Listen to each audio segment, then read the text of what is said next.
Good Off Academy. Entonces, amigos, ya estamos aquí otra vez con otra entrevista en el podcast de Good Off Academy. Y el día de hoy tenemos a un buen amigo y un gran productor y una gran persona con Deuteros. ¿Cómo estás, amigo? Bien chido, Mario. Muchas gracias por invitarme aquí a tu podcast. Siempre es bien chido venir contigo.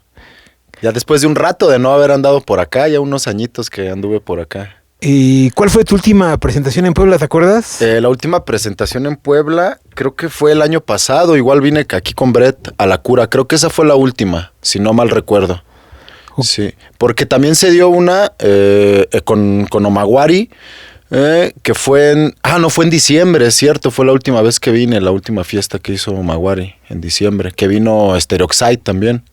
Es cierto. Es cierto, sí, fue esa la última vez que nos vimos. Sí, ya tiene un rato entonces, medio año, ¿no? Ya un ratito, Es que se pasa el tiempo, eso es lo chido de tener amigos así, ¿no? Que no los ves en mucho tiempo y que los vuelves a ver y es como si no hubiera pasado el tiempo, ¿no? Está bastante padre. Pero bueno, vamos a platicar. La idea del podcast es que la gente conozca de los artistas y también de su background y de cómo se han iniciado, cuáles son sus influencias y también el desarrollo artístico, porque pues la gente que está viendo el podcast, jóvenes, quieren saber también, como veníamos platicando, de cómo le haces, cómo le hiciste para llegar a donde estás, ¿no? Pero bueno, vamos a empezar con la parte de cuáles son tus influencias musicales. En tu casa, ¿qué escuchaban? ¿Con qué te formaste? ¿Qué música te formó de niño a ti en tu caso? Híjoles, creo que aquí, en mi caso fue, yo iba a la capilla, vengo de una familia de mormones, entonces siempre había un piano en las capillas, entonces a mí en todas hay, de hecho, entonces desde que era niño siempre me daba curiosidad. Mi primer acercamiento ahí fue pues con los himnos de la iglesia, aprendí a tocarlos con algunos misioneros que me empezaron a enseñar a tocar el piano, entonces creo que mi primer acercamiento íntimo con la música pues fue dentro de la iglesia. ¿Y a qué edad más o menos fue eso? Más o menos como a los 8 años, más o menos 9 años que empecé a agarrar un piano. Ya a los 12 empecé a tomar clases ya formales con maestros particulares. En cuestión así de la música que escuchábamos, pues yo era como un niño, ¿no? Como todos. Recuerdo que a los 10 años me compré el cassette de los Backstreet Boys, el de Blue and White. Sí. Entonces escuchaba el pop que todos escuchábamos, ¿no? Ok. ¿Y cuál rol era que te acuerdas ahí de...? Pues ¿No era la de Everybody? No, la de Blue and White, que era una... Es que no, era una rola en donde la cantaban en español una parte, entonces me gustaba mucho eso. Órale, qué loco. Sí. Y de ahí, por ejemplo, supongo que no seguiste con el piano, porque ahora no tocas el piano, ¿no? Solo tomaste el curso un tiempo, lo dejaste. ¿Qué pasó? ¿Por qué te alejaste del piano en ese momento? ¿Qué crees? Que pues el piano así como tal no me ha alejado nunca de él. Siempre he seguido como aprendiendo y así, pero después del piano, de aprender a tocar el piano en la capilla, pues me gustó la guitarra, empecé a tocar la guitarra y ahí en la preparatoria empecé a conocer amigos que me empezaron a nutrir de sus gustos musicales, ¿no? Empecé a escuchar a 2 Minutos, recuerdo que en primero de secundaria, Limp Bizkit, Korn, o sea, como todas esas banditas 2000eras que estaban como en auge, ¿no? Del rock, también rock nacional. Sí. Y pues empecé a tocar la guitarra ahí, ya a los 16 años más o menos fue cuando fue mi primera banda, tuve mi primera banda a los 16 años. ¿Y la banda la formaste con compañeros de tu secundaria, de tu prepa? ¿Qué crees? Que la banda era como compañeros de la colonia, de ahí de donde vivíamos, del lugar. Yo vivía en Cuautepec, cerca del reclusorio norte, no en el reclu. Vivía ahí. Eso fue más tarde. Eso fue más tarde. Sí. No, éramos compitas de por ahí y decidimos hacer una banda así como de covers. Ya en esos tiempos pues, me gustaba, la verdad, me gustaba el emo, era emo, me pintaba así con mi flecote. Estaba de moda estaba de moda ese rollo más o menos. Me tocó por ahí toda esa onda del emo, del hardcore y pues fue evolucionando, como que poco a poco en las bandas empecé tocando como que unos covercillos de Blink-182, Green Day, ya después empezamos a hacer nuestra propia música y como a los 18 años tuve mi primera banda, así como seria, por así decirle, que ya teníamos música nuestra, se llamaba When Hopes Die. Entonces ya ahí fue cuando empecé. Cuando la esperanza muere. Ajá, cuando las esperanzas mueren, algo parecido. Entonces pues era un rollo así hardcoreero, Pride. gracias a esa banda empezamos a salir. De hecho, éramos chavillos ahí como de 18, 17 años y nos prestaban una camioneta. Me acuerdo que a uno de mis amigos, su papá le prestaba su camioneta y nos íbamos a Querétaro, a Guanajuato. O sea, ya empezábamos como con esta onda de los tours. Y en ese momento, ¿te diste cuenta o en ese momento, o sea, te diste cuenta que era fácil tener una banda, difícil o porque el que todos se junten a ensayar y que todos estén como dispuestos, también no faltan los egos, ¿no? De que, no, pues yo quiero que la música sea así, no, tú tocas así. ¿No pasaba eso en ese momento? ¿No viviste esa experiencia? Pues haz de cuenta que cuando nos juntamos, pues mis amigos ya sabían tocar más o menos ahí los instrumentos, entonces yo venía como con un poquito más de enseñanza, como de maestros privados, así. Entonces a la hora de componer, pues yo era el que más o menos como el que proponía, ¿no? Los ritmos, el que agarraba la guitarra y decía, miren, tengo esto. Y ya sobre lo que yo tenía, pues nos empezábamos como a hacer la rola, pero como que sí siempre llegaba yo y nunca hubo ego ni nada, así como que ellos bien chido, no tienes esta parte, yo tengo esta otra y yo tengo esta otra. Entonces siempre uníamos así como que las partes y así hacíamos nuestras rolas. Entonces como que en esa banda sí nunca hubo problema así como por el rumbo ni el estilo, porque a todos nos gustaba la misma música. Entonces siempre llegábamos como con cosas del estilo parecidas y nada más era llegar a fusionarlas. Y hasta ese momento no habías escuchado como música electrónica, o sea, todavía no había formado parte de tu vida o ya empezabas como a escuchar así, no sé, comercial, de electrónica, techno, house, no sé. ¿Qué crees? Que una de mis hermanas, la que va antes de mí, que es un año menor que yo, ya iba a Rabes ya, y yo escuchaba la música y le decía, ay, esa música repetitiva, no sé cómo te gusta, ya sabes, el típico. Sí, sí, sí.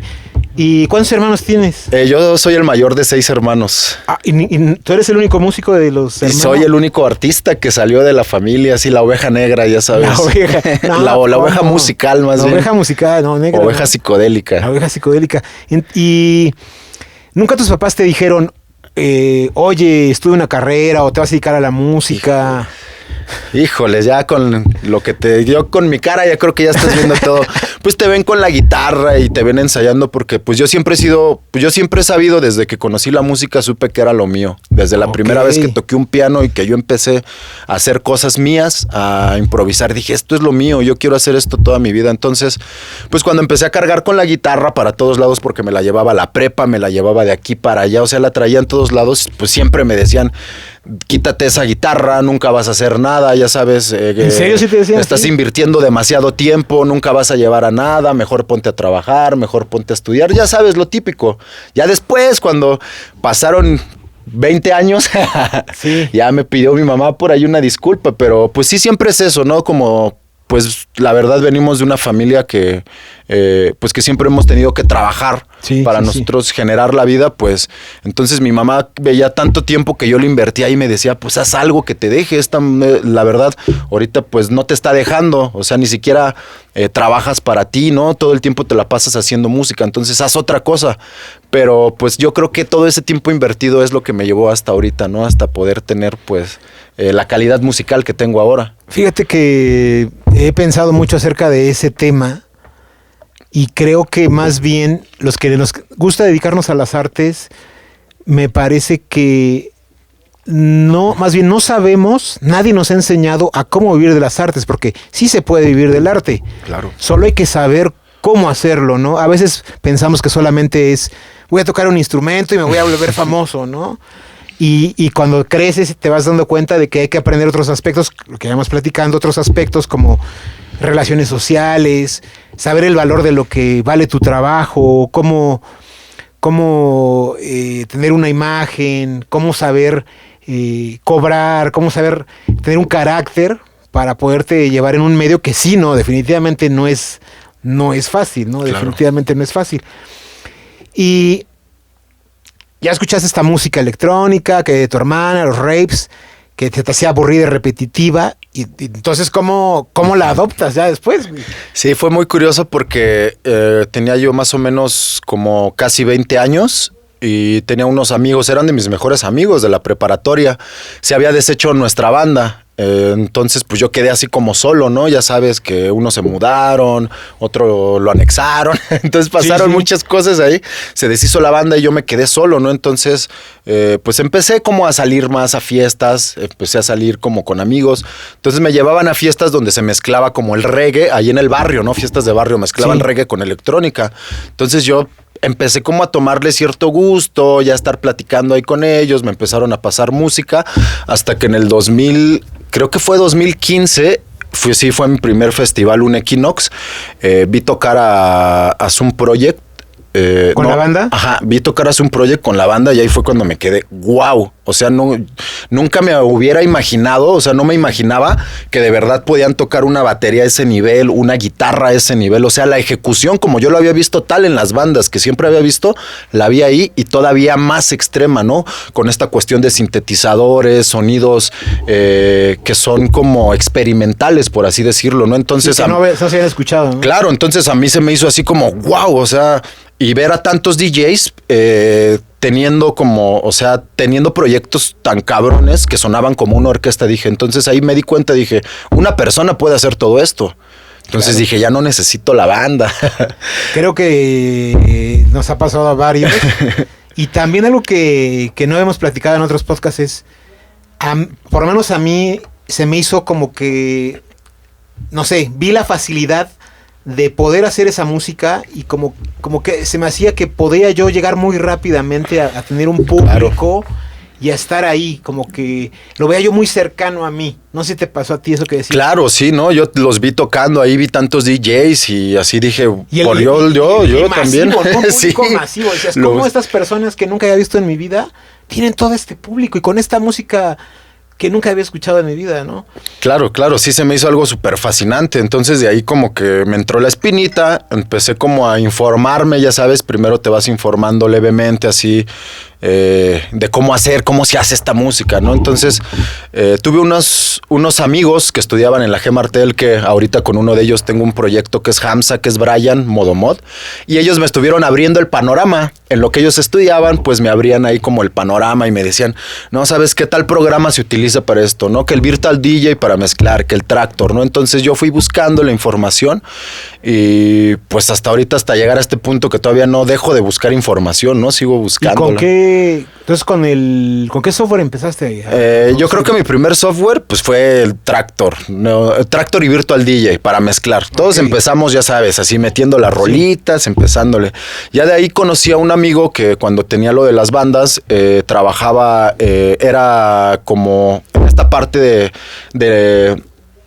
como de sonorizar, tenía conectes en el foro Alicia, en un foro que se llama Luta, entonces era como el ingeniero de ahí, y él tenía un estudio de grabación ahí entre Uruguay y Bolívar, que es la calle de la música, ahí en el centro. Todos los instrumentos musicales. Entonces empecé a trabajar con él y ahí empecé a conocer como toda esta parte del estudio, ¿no? Ya la música de estudio, cómo grabar, cómo microfonear, ya conocía yo por esto de las bandas de amplificadores, de procesos, ya sabes, ahí lo que debes de conocer para tener un buen setup con tu guitarra, ¿no? Sí. Entonces, empecé a ir con él y un día llegué yo ahí a su estudio, esto fue bien curioso, y tenía ahí unas guitarras, le dije, déjame agarrar una, ¿no? Entonces agarré una guitarra, la empecé a tocar y yo sé darle servicio a las guitarras, sé octavarlas. Okay. Entonces vi que estaban desafinadas, le pedí una regla y una llave Allen y así como que se quedó, pues, ¿qué vas a hacer, no? Sí. Ya después como de 2 horas le octavé una guitarra, un bajo, otra guitarra, le empecé a afinar su batería, entonces él dijo, güey, o sea, veo que tú sí sabes, no quieres jalarte para acá y me vas ayudando, entonces empecé como jalando cables y ya de ahí ya después pues ya él me dejaba hasta proyectos, ¿no? Me decía, ¿sabes qué? Va a venir tal banda a grabar, te va a tocar grabarlos, te tienen que... Y viene tal güey a grabar voz, viene tal güey a batería. Entonces él me enseñó a editar en Ableton Live porque usaba el Ableton Live para grabar y editar. ¿Qué versión era? ¿Te acuerdas? Híjoles, creo que era la 9 en esos tiempos, todavía teníamos la 9, apenas iba brincando la 10, creo que era como 2016 más o menos. Va. Sí, por ahí. Entonces ahí empezó mi acercamiento con el Ableton, empecé yo a producir. compré un curso, creo que mi primer curso fue un curso de Abbey Road, fue en Pro Tools. Sí. También teníamos Pro Tools ahí y todo ese conocimiento técnico que aprendí en Pro Tools, pues lo pasé como con sentido común al Ableton, porque son parecidos en muchísimas cosas, sí, muy parecidos. Entonces ya de ahí me empecé a pegar, ya ese curso como que me abrió más el panorama. Mi compadre me seguía como diciendo, ¿sabes qué? Aquí no, aquí sí, aquí estas frecuencias, ¿no? Entonces ahí fue como mi primer gran acercamiento ya con la música de estudio. De hecho hubo una experiencia muy chida porque me tocó grabar un demito de Los Cafres ahí, una rolita demo. Entonces pues puta, fue algo increíble, ¿no? Ver a músicos de ese nivel, ver cómo grababan, todo, ¿no? Entonces pues ahí fue como mi primer gran acercamiento con la música de estudio y ya de ahí pues ya no hemos parado, ya Deuteros ya no ha parado. Oye, yo no sabía esta parte de que habías formado parte de ahí, que sabías octavar guitarras. Justo lo interesante de escuchar la entrevista. ¿Y qué tan difícil fue para ti hacer tu primer track? Porque a veces pasa esto de... yo me acuerdo cuando yo empecé que apenas hacía 8 compases y decía, puta, ¿con qué le meto? ¿Qué le hago? Para ti, ¿qué tal fue eso? Esa parte de empezar a aprender. Pues yo creo que fue un proceso en el que te topas con pared, ¿no? Porque yo como músico, pues decía, ya sé tocar varios instrumentos, ¿no? Decía, pues se me va a facilitar y no, ya eran como procesos diferentes, ¿no? Por ejemplo, ya empezar a ecualizar, empezar a tomar en cuenta procesos dinámicos, frecuencias, ¿no? Todo ese proceso técnico que se debe tomar en cuenta para hacer una canción. Como dices, yo ya tenía 5, 6, 10 sonidos, es más, hasta 20. Pero no sonaba, no sonaba la canción, sonaba como música de juguete, ¿no? Vaya por decirlo así. Entonces sí fue muy difícil el proceso. Yo creo que desde que empecé hasta sacar una rola como track fue como tal, ya un track como tal fue más o menos como medio año. Así, pero ya después de haber vivido también, de haber comprado cursillos, de ahí recuerdo que también uno de mis primeros cursos también fue la masterclass de Tristán. Adquirí también por ahí una masterclass de Sonic Sport. Entonces sí fueron como varios procesos antes de toparme con esa pared de hacer un track, ¿no? Sí. Y ¿en qué momento decides ponerte Deuteros? ¿Y por qué te pusiste Deuteros? ¿Ya lo tenías definido en ese momento o todavía no? No, fíjate, yo empecé a tocar como Amán, que es mi segundo nombre, y pues está así como rarón y como que pega, ¿no? Como que digo, es buen nombre para un músico, ¿no? Sí, poco común. Un poco común. Ya después, ya cuando me empiezo a meter en este mundo del dark prog, porque primero empecé con el progre trance. Empecé escuchando a Ectima, que ya era un progre trance un poco más fuerte, más rudo, ¿no? Sí. Ya cuando empiezo yo con pues ya a hacer un track como tal de dar progre, pues decidí cambiarme a Deutero. Soy fanático de los Caballeros del Zodíaco y uno de los caballeros del manga, esto es del manga, uno de los caballeros de la constelación de Géminis se llama Deuteros. Entonces yo me reflejaba mucho con él porque él tenía esta dualidad, ¿no? Del gemelo bueno, el gemelo malo, lo blanco y lo negro, ¿no? Entonces, como era Dark Progressive, Deutero significa segundo y significa obscuridad también. Entonces dije, me quedó muy bien. Y en esos momentos leí algo muy curioso en mi Kid Maya, porque me gusta andar leyendo esas cosas también. Sí. Bueno, entonces te digo, Deuteros pues significa obscuridad, que es Dark Prog, ¿no? Y aparte significa segundo. Y en mi Kid Maya me decía que yo no estaba destinado como para brillar en los escenarios, ¿no? Que yo siempre iba a estar como en segundos planos. Entonces, como pues yo le empecé a ver esta música under, dije, no, pues hasta mi Kid Maya me está diciendo brilla en lo chido, ¿no? En lo tuyo, que es el underground, ¿no? Ok. O sea, tú lo percibías así. Ajá, yo lo percibí así, exactamente. Entonces me quedó Deuteros. Amo la historia de Deuteros, que es una historia desgarradora en el manga y pues se refleja mucho también con esta situación que tenemos todos, ¿no? De la dualidad, de estar como en la luz y en la oscuridad. Ya sabes, todos tenemos luchas personales y creo que ese nombre me quedó tal cual como anillo al dedo. Venga, qué loco. Sí, entonces, sí he sido una persona muy, muy pasional y también como de repente, muy sufridora, ¿no? A veces, fíjate que a veces pasa que, no sé, a veces nos tomamos las cosas, hay gente que se toma las cosas muy fácil y hay gente que se vuelve algo tormentoso, ¿no? Pero al final, pues, lo importante es eso, ¿no? O sea, ir saliendo adelante Yo creo que el mayor ejemplo es, pues ahora lo que has logrado, ¿no? Porque es lo que estábamos platicando también, que a veces sí va a haber cosas negativas en la vida, definitivamente, pero habrá gente que se quede ahí detenido, ¿no? Y que eso lo prima tanto o lo llega a desgastar tanto que no pueda sobreponerse a eso y se le van juntando y no llega a cumplir sus objetivos. Claro. Entonces, y es también lo que estábamos platicando, que en este tipo de vida, de músico, de artista, hay que sobreponerse muchas veces a muchas dificultades, no solo personales, sino también que van sucediendo durante la carrera o, por ejemplo, músicos que han sido estafados y a veces llega un momento que dicen, esto está muy difícil, ya lo voy a dejar y mejor lo voy a dedicar a algo, a un trabajo godín o a cualquier otra cosa, ¿no? Y para ti, ¿qué tan difícil ha sido llegar hasta este punto en el sentido de qué dificultades has encontrado así en tu carrera como músico, como productor de música electrónica?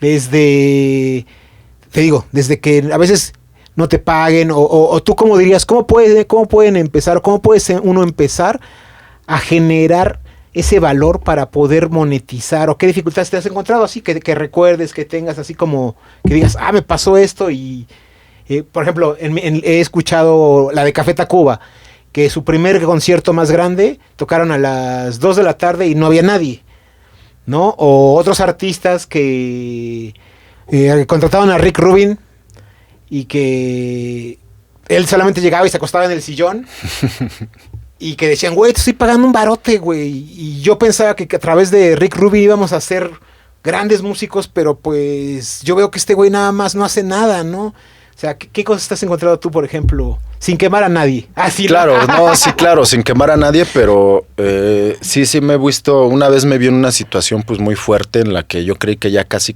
estaba secuestrado, ¿no? No voy a dar los nombres porque ni siquiera sé yo bien los nombres. Ya sabes que muchas veces cuando aceptamos fechas, así que te dicen, oye, vente a tocar una fiesta privada, que ese fue el caso. Sí. Y me dijeron, va a venir a tocar tal DJ, va a venir a tocar tal y tal, va a ser en Guanajuato, así. Entonces, yo llegué a la central de Guanajuato y me estaban esperando en una camioneta. Ya subiendo a la camioneta me pusieron una capucha y me dijeron que me iban a llevar a una fiesta y así. Yo creí que de verdad estaba secuestrado, ¿no? Sí. Entonces llegué a la fiesta y así como una hacienda súper grande con 3 albercas, llena así como de chavos de nuestra edad. Bueno, ya ni tan chavos, ya estamos grandes. Pero bueno, se veían chavos como unos 200 chavos. Y yo así, pues yo creía que completamente estaba secuestrado, ¿no? Y me fueron a llevar, ya sabes, pues que en este país se dan a veces estas situaciones, ¿no? De que pues no sabes a veces para quién vas, ¿no? Para quién estás trabajando. Entonces, pues fue una situación como pues muy cabrona para mí, ¿no? Y eso me hizo pensar y reflexionar y decir, ¿de verdad quieres seguir en esto? ¿De verdad quieres exponerte a esto, no? Entonces...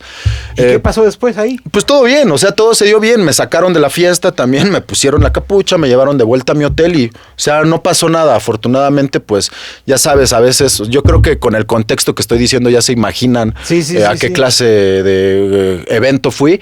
Pero pues todo bien, o sea, pero también quedas espantado, ¿no? Quedas como con esa, y fue de mis primeras fechas, fíjate, yo no había salido tanto, entonces fue como por el 2017, 2018 más o menos esa fiesta.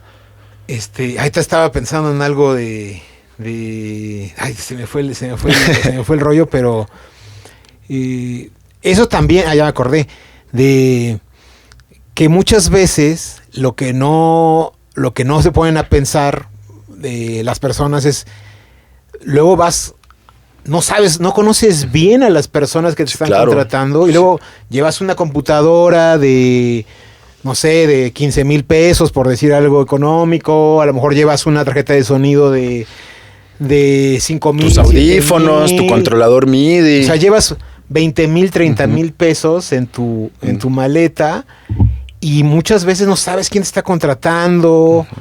Y sí me ha pasado, o también me ha pasado esta parte que no sé cómo lo veas tú, que a veces la vida del productor es solitaria cuando tienes que viajar en el autobús solo, o en el avión solo. Llegas y tienes que esperar a gente, no conoces a nadie. Claro.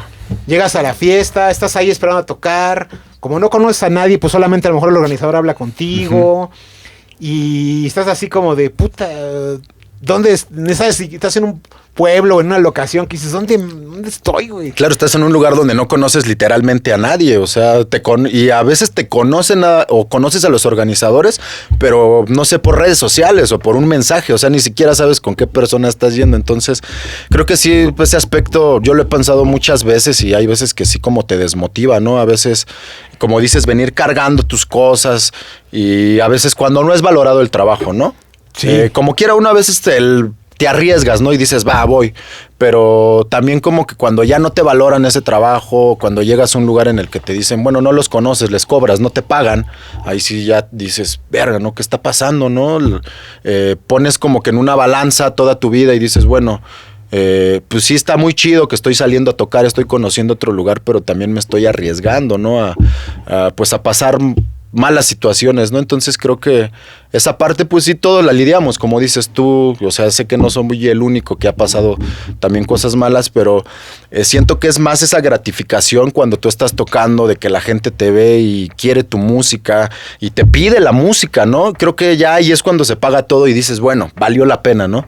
Sí, cuando ves a la gente bailar y ves que valió la pena. Y más bonito es cuando te regresas con tu Sí, dinero. cuando regresas con algo, cuando regresas con el bolsillo lleno, ¿no? Eso de ahí sí dices, bueno, o no lleno, dices, se valoró mi trabajo, dices, va. Sí, eso lo es que genial. yo cobré me lo pagaron. Claro. Y todo bien. Y a veces también está bastante padre, ¿no? A veces esas ocasiones donde te dan más, ¿no? Te ofrecen, te tratan muy bien. Claro, sí. Te dan de comer, te dan de beber. Te pasean, ¿no? Todavía dices, hasta te van paseando, ¿no? Yo creo que esas son las cosas padres que todo mundo quiere al ser productor, ¿no? Claro, sí. Pero también son las que cuestan más trabajo, ¿no? Son por las que, pues, más se tiene que luchar, ¿no? Exactamente. Y también, por ejemplo,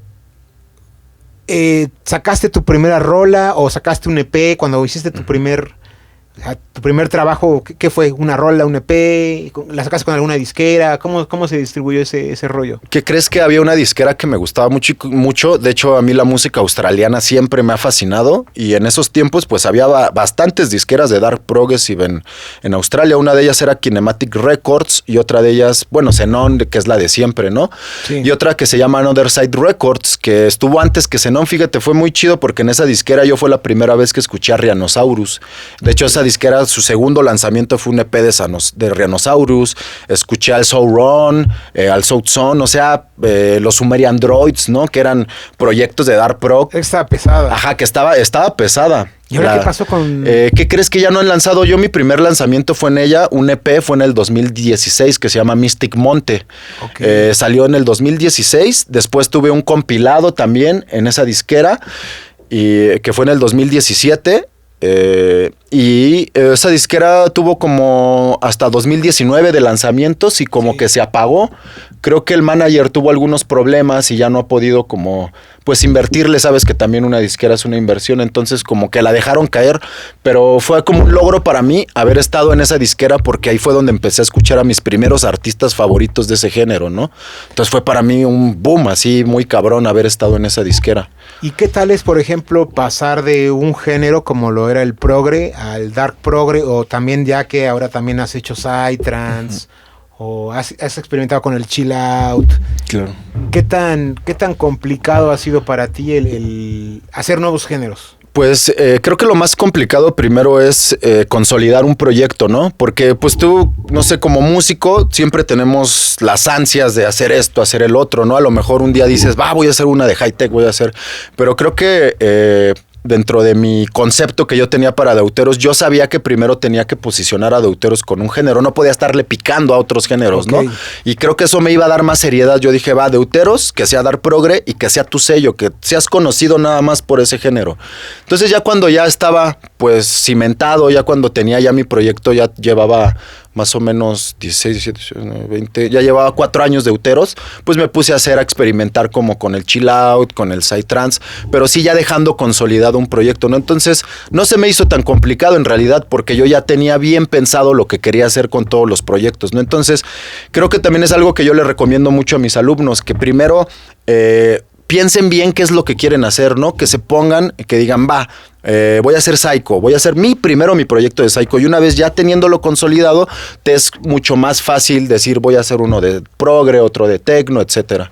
Un grave error que yo he cometido, fíjate. Yo soy de los que le he dado a todo. Y así. Y y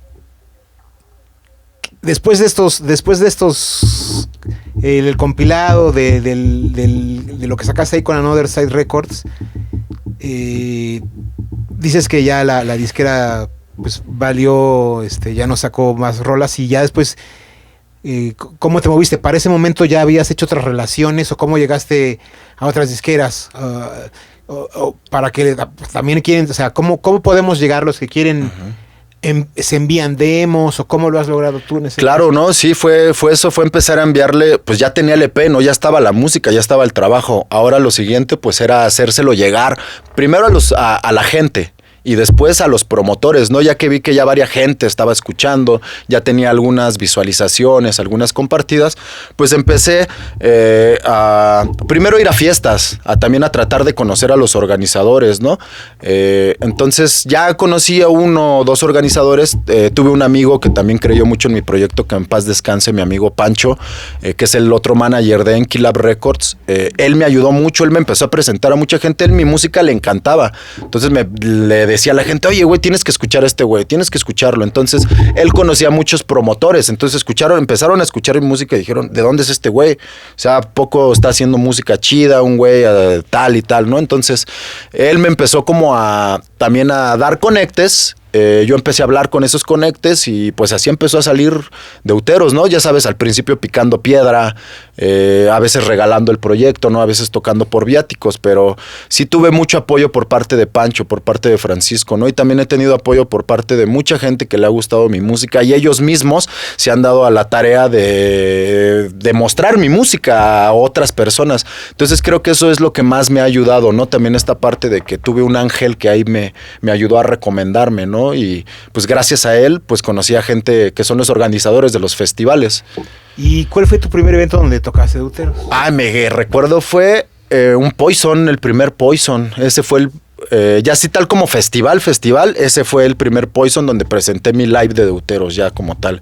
Había tenido otras presentaciones en fiestillas por ahí por donde yo vivía, en la zona norte del Estado de México, San Pedro, Progreso, Nicolás Romero, que ahí había un circuito como underground que ya bajó mucho, pero se hacían muchas fiestas por ahí. Entonces ahí empecé a tocar también, pero tocaba, no sé, 5 rolas mías y 5 de set, ¿no? Entonces sí, ya la primera presentación oficial como Deuteros Live fue en ese Poison. Este primer Poison fue en donde hicieron el Osora, ¿no? One Day en México, que fue por... No, ese fue en Huachinango, en Huachinango. Ah, bueno, no, es que me parece que hubo otro Poison anterior. Entonces fue el segundo Poison, sí. Fue el segundo Poison, entonces. Y ese Poison estuvo bueno, sí, ¿no? estuvo lloviendo toda la fiesta y el spot estuvo increíble. Entonces, un caos, sí. Las casas de campaña. Sí, estuvo muy chido ese Poison, fue de guerreros ese. Oye, pero el lugar estaba increíble. Uh-huh. Estaba increíble. Sí, sí. Y fue... chingo de gente. Muchísima gente. Pues fue la primera vez que escuché también mi proyecto en un Function One. Entonces ahí te motivas y te fogueas y dices, wow, ¿no? Y también ver que a la gente, por ejemplo, yo abrí... Había 3 escenarios. Y yo abrí el festival, fui el primer DJ que tocó. Entonces, pues tenía todos los que estaban ahí, estaban viéndome. Todos los que estaban en ese momento ahí en el festival. Entonces fue algo muy chingón. Qué chido, qué chingón, güey. Ya después de ese festival... ¿En qué otros festivales te has presentado así? Híjoles, pues en Sai Circus, también en otros festivales de Play Label, también como el Celebra, en el Psychris Trans también, en los Caban, o sea, han sido ya bastantes festivales. No tengo recuerdos así concisos de todos, pero creo que pues, los más importantes de Fractal Dimension, de de los de Psychris Trans también, de Inla Catch Music, Mandala. Para ti, ¿cuál es el mejor festival que has ido y por qué razón? Yo creo que el Ometeotl, la verdad, el mejor festival en el que me he presentado es el Ometeotl por el trato que te dan como persona, como artista y por la calidad de fiesta. Creo que muchos aquí en México pensamos igual que el mejor festival. Y no por desmeritar a otros, ¿no? Sino por el tiempo que llevan, por la trayectoria. Yo creo que Ometeotl... Sí, son muy serios, muy serios. Yo te vi tocar en el Ometeotl. Fue algo mágico. Creo que esa es la fecha que me llevo más en mi corazón. Esa es la que fue guau, así, fue increíble. Sí, estuvo bastante padre. Y creo que lo que tiene padre, algo que me gusta también de los festivales como Meteotl, es que también se comprometen con tener otras actividades. Claro. Que no solo son el escenario y la fiesta, sino tienen como áreas de sanación, tienen otros escenarios, aparte de haber un escenario en el área de sanación, donde tocaban una música muy alternativa. Estuvo increíble, sí, World Music, ¿no? Me acuerdo que hubo, no me acuerdo cómo se llama este proyecto, un vato que tocó con una gaita y música electrónica, así como downtempero, estuvo increíble eso. Sí, eso es lo que también hace bastante padre que sea un festival donde puedas ir, recorrer, distraerte, también en lo del agua estructurada, que te regalan el agua. Ah, claro, sí. O sea, todas esas amenidades que te van ofreciendo, que están el área con alberca, donde pueden estar los artistas. Entonces, sí se la pasa uno bastante padre. Sí. Que también, yo creo que Pay Level también ha hecho unos festivales increíbles, ¿no? Sí, son muy buenos, La verdad, Ricardo, que es el que me ha invitado a los festivales, he tenido siempre muy buen trato de ellos, la verdad que sí. Qué padre, qué chingón. Y... ¿Qué más música has sacado? ¿Dónde más has sacado música? Híjoles, ya. A veces ni me acuerdo, pero puta. ¿Qué otros proyectos tienes aparte de Deuteros? ¿Y qué otros proyectos tienes? Dices que empezaste con el de Ackman. Mira. Deuteros. Ahorita en cuestión de proyectos, pues mira, los voy a poner sobre la mesa. De Deuteros, nace Deuteros sin Chill, que ya tiene como 4 o 5 años también Deuteros sin Chill ahí con el live. ¿Tiene EPs? ¿Tiene compilaciones? O... Deuteros sin Chill tienen Astral Vision Records 2 EPs. El primero se llama Soul Mates, el segundo se llama Familia. Después tengo lanzamientos como en Frequency Music, también que es una disquera de aquí mexicana. Hice un remix para Tata Wati, que es Maima Remix, que me ha ido muy chido con ese remix también. Y esos han sido los lanzamientos de Deuteros sin Chill. De Deuteros, pues ahorita vamos 4 EPs y más de como 30 rolas en línea. Entonces, ahorita tengo más o menos de Deuteros como 60 canciones ya en línea, ya en todas las plataformas. De Hamza, pues apenas acabamos de presentar un EP, que es mi proyecto de Psytrance que tengo en conjunto con Brian Santillán, Modo Mod. Pues bueno, les decía de Hamza que ese proyecto pues apenas, ya tenemos el live, no tenemos todas las canciones lanzadas, tenemos el primer EP que se lanzó en Omaha Records, que es Intraterrestrial. Tenemos una segunda canción que se lanzó en New School Records, apenas tiene poquito, y ahorita estamos trabajando un EP para Purple Hexagon Records. Entonces se viene como para septiembre más o menos ese EP. Estamos ahí trabajando con el buen Kix para Purple Hexagon Records. Y con Aman, pues tengo un EP que también saqué en Omaha Records, fue el primer EP, el de Celestial Explosions. Ahí ahorita estoy trabajando también como que en el concepto. Aman era un concepto más como tipo Psytrance Twilight, y ahorita lo estoy pasando un poquito más como para esta cuestión del Forest. Entonces ahorita estoy trabajando nuevas rolas con ese proyecto, estoy trabajando un nuevo live completamente que creo que se va a empezar a presentar ya así como tal reformado el live como a finales de año más o menos. Y ahorita pues de Deutero se viene un EP que fue dedicado a Orión, carnalillo de pues Israel, que en paz descanse, ¿no? Le dediqué un EP y está a punto de salir, está a una semana o 2 de que se dé el lanzamiento. Son 3 rolitas que van a salir en Omaha Records. También ahorita pues estamos trabajando un compilado en Enkilab Records, que es un compilado que le voy a dedicar a mi carnal Pancho, que en paz descanse también. ¿Cómo varios artistas. ¿Cómo se llama Francisco? ¿Te acuerdas sus apellidos? No me acuerdo sus apellidos ahorita. Oye, ¿y cómo lo haces para hacer tanta música? O sea, solo te dedicas a la música y, por ejemplo, ¿en cuánto tiempo te toma realizar un track? Híjoles, pues es que ya sabes que el tiempo puede variar. No sé si estás inspirado, te lo avientas hasta en 2 semanas. Y hay veces que un mes. O sea, ya ahorita creo que lo máximo por hacer un track por mes. Así, pero trato de echarle ganas y ya ves que cuando son colaboraciones, pues el tiempo se acorta. Dos cabezas piensan mejor. Exactamente, ya hasta en 2 semanas puedes tener un track trabajándolo chido, ¿no? Entonces, pues creo que el tiempo va variando siempre, ¿no? Pero de 15 días a un mes más o menos por hacer una pista. Venga. Y sí, pues ya me dedico, desde el 2017 me dedico 24/7 a la música, ya sabes, estar aferrado ahí a hacer música. ¿Y tenías algún otro trabajo o podía, o sea, o pasaste a tener un trabajo y ya dedicarte completo a la música o has sido así como un hongo del bosque que... Pues o trabajo formal como tal, ¿no? Pero pues toda mi vida me la he pasado, pues hasta antes de vivir de la música, pues vendiendo en tianguis. Yo tenía puestos de discos, he llegado a tener puestos de ropa, vender comida. O sea, siempre me dedicaba como al comercio, al comercio informal. ¿Y dónde vendías tú en qué tianguis tú siempre has vivido ya después en Villa del Carbón o sigues viviendo ahí? No, yo me fui a Villa del Carbón, hermano, cuando tenía más o menos como 10 años, pero me vine a estudiar la prepa. Entonces, cuando estuve acá en la prepa, en Cuautepec, pues hay muchos tianguises por ahí, todas las semanas de tianguis ahí. Entonces me dedicaba pues toda la semana a vender en tianguis ropa, ya sabes, a vender, primero empecé discos, después ropa, después comida, de todo, de toda la música. Bueno, pero de toda la música buena.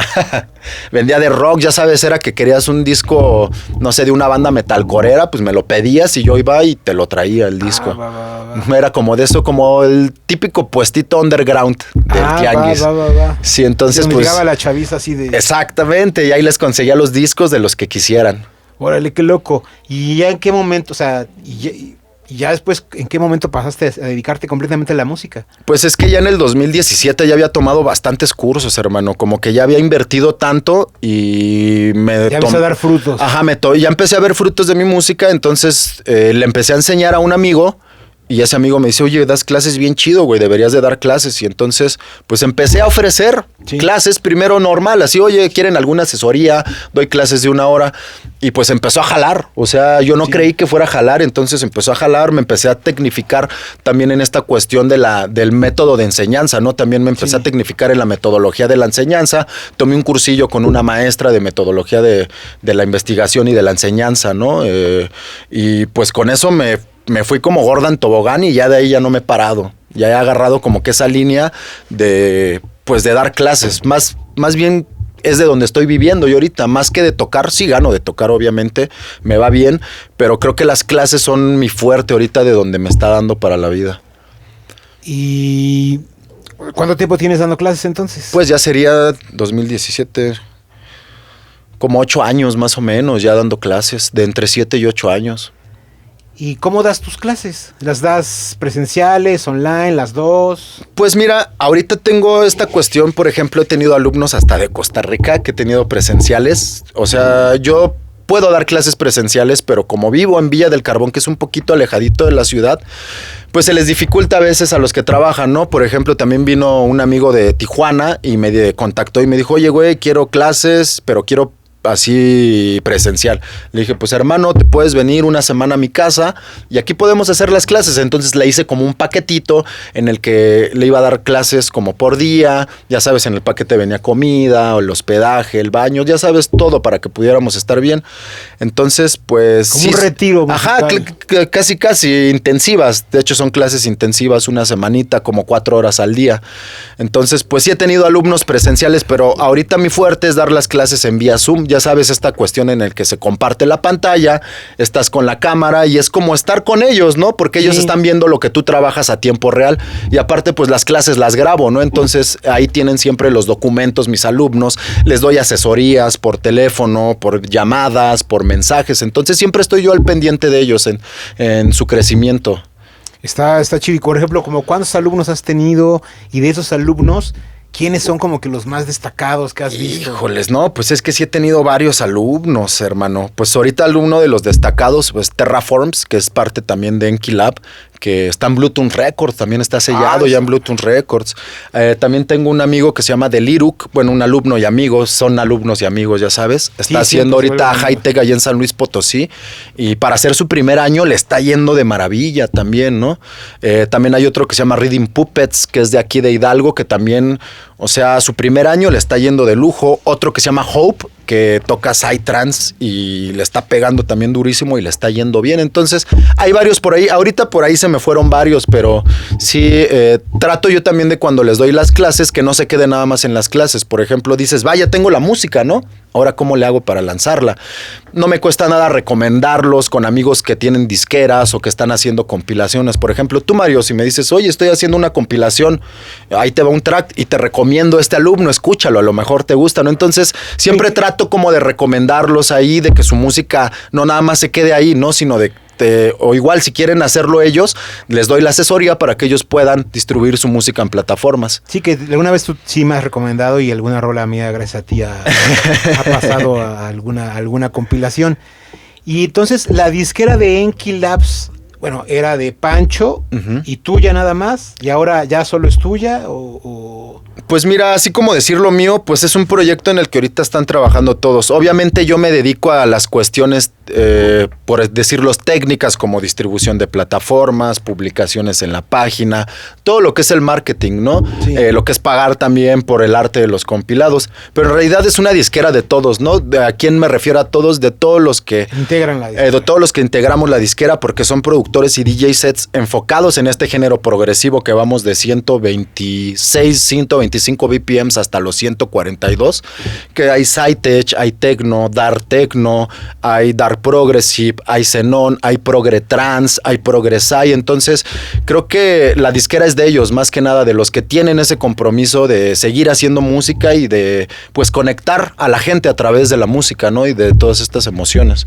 ¿Y con quiénes has hecho, cuántas compilaciones o cuántas has realizado en Enki y con quién has hecho tus portadas? ¿Qué artistas te gustan?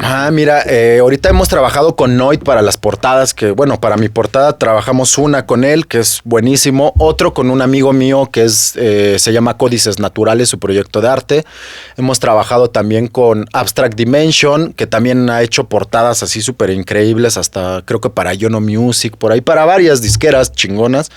Hemos trabajado también, que creo que son todos los con los que hemos trabajado, con ellos tres. Es que trato de mantener como un mismo concepto de arte para que no sea como muy variable, ¿no? Que sí, la disquera traiga como un concepto también en las portadas, tanto en la música. ¿Y cuántos se ha realizado? ¿Cuántos discos, EPs? ¿Cuántos releases? Mira, ahorita no me acuerdo bien. Pero más o menos. Tenemos más de 8 releases, entre discos, EPs y singles. Ok. Tenemos más de 8 releases, más o menos.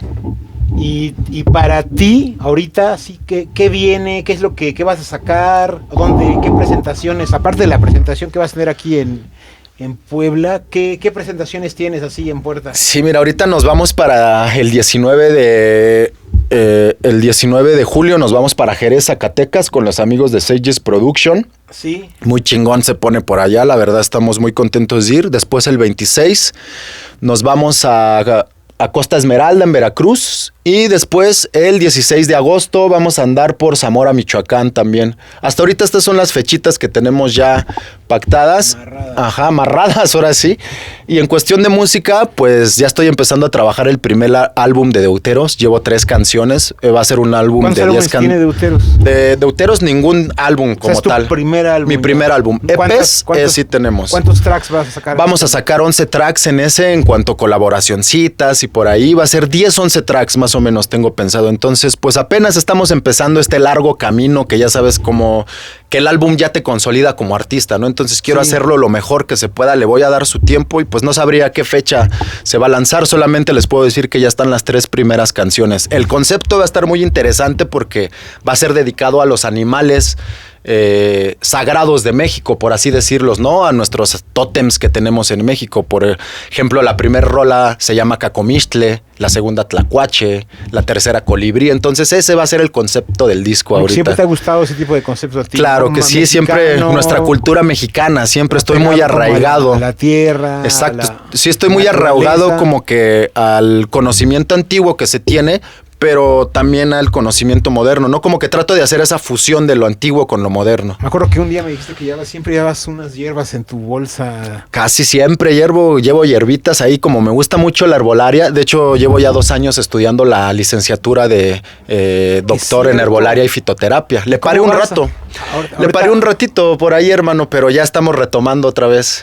Oye, ¿y has tenido eventos internacionales? ¿A dónde has ido? ¿Sí has salido fuera de México? Pues nos hemos ido a Guatemala y a Costa Rica. Ya nos fuimos 4 veces a Guatemala con nuestros amigos de Family Productions por allá. Y también en Costa Rica hemos estado con los de Nahual Spirit Festival 2 veces. Y hemos ido con los de Psychedelic Vibes también, ahí a Costa Rica. Son los únicos 2 países en los que hemos ido a tocar, sí, a pisar tocando. Venga. Pues yo creo que ya vamos a acabar. No sé si quieras comentar algo, que quieras ahí echarle a la gente o platicarle algo. No, pues que les agradezco mucho todo el apoyo que le han tenido y todo el amor que me tienen. Saben que pues todos ustedes son parte de esta historia que se llama Deuteros. Esta es la historia de mi vida y ustedes son parte de mi vida y pues son una luz en mi camino, hermano. Gracias, también te agradezco mucho el apoyo desde siempre que me has tenido, Mario, esta fe al proyecto y pues siempre es un honor estar aquí contigo, hermano. Oh, muchísimas gracias, güey. También de corazón, muchísimas gracias. Y dile a la gente, no sé si te sepas tus redes sociales para que... Ah, sí, claro, sí, me pueden buscar en el Facebook. Recuerden, es Facebook /Deuteros con Z. También pueden encontrarme en SoundCloud como /Aman, AHman 2. Y me pueden encontrar también en Instagram como Deuteros Music. De hecho, tengo un Linktree. Me pueden buscar en Linktree como Deuteros Music y ya les van a salir todas mis redes, incluyendo lo que son Gumroad y Patreon, porque también tengo ahí otras redes en donde vendo mis cursos también. O sea, ahí pueden encontrar tus cursos. Claro, ahí pueden encontrar ¿Cuántas horas o cuánto tienes de cursos ahí? Ahorita, miren, tengo grabadas 12 horas de curso, así como tal. ¿Qué viene en el curso? ¿Qué van a ver la gente que se interese? Miren, dentro de todo este curso está muy interesante porque les enseño la producción desde cero. Desde cómo hacer un kick, un bajo desde cero, cómo ir secuenciándolo para crear tu canción, sección rítmica. O sea, nos vamos por pasos. Como para englobar los módulos, es un módulo de diseño sonoro, un módulo de mezcla, uno de mezcla 2.0 y al último el módulo de masterización. Entonces son 12 horas en donde vemos bastante, ¿no? Desenglobamos los módulos. Por ejemplo, en mezcla vemos ecualización, saturación armónica, compresión, ecualización avanzada, ¿no? Vemos ya otros procesos dinámicos. Entonces está muy completo el curso. Son 12 horas más otras 2 horas de extras que vienen por ahí como de techno, dar progre. Tengo también mis paquetes de sonidos que son mis presets para hacer un Mi Vital, que vienen también en los paquetes de las clases que doy. Tengo también clases personalizadas por si quieren. Tengo un curso que es de 12 horas. Igual vemos procesos desde cero y también hago agendas en función de los tiempos. No son agendas personalizadas y temarios personalizados a cada alumno. Ok. Entonces, también en las redes, si quieren también clases, aparte de los cursos que ya están ahí, que pueden descargar, también te pueden contactar en esas mismas redes para clases online. Clases personalizadas vía Zoom, recuerden. Ok, bueno, pues te agradecemos muchísimo la visita y pues ya ahorita ustedes no saben, pero como eso se grabó el sábado, pues ya vamos a irnos aquí a la party para... Vamos a la cura, a curárnosla. Vamos a la cura y nos estamos viendo próximamente. Gracias. Nos estamos viendo.